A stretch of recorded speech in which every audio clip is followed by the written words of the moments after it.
لوحة نارمر أو لوحة نعرمر اللي هي صلاية نعرمر أو صلاية نارمر الملك مينا، أول وثائقي بيوثق عملية التوحيد. وعايزين نعرف يعني إيه صلاية في الأساس. الصلاية دي عبارة عن حجارة كان بيعملوا فيها حفرة ويدقوا فيها أدوات التجميل أو الزينة وعلى رأسها الكحل.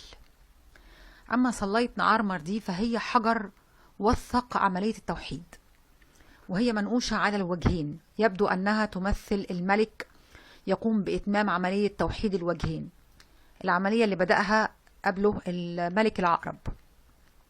وعلى الجزء الأعلى من وجهي الصلاية اسم الملك نعرمر منقوشا داخل واجهة القصر، وعلى كل من جانبيه رأس الآلهة حتحور بوجه أنثى وقرني وأذني بقرة. وهذا يعني أن المصريين قد خلعوا الصفة الإنسانية على آلهتهم منذ الأسرة الأولى على الأقل.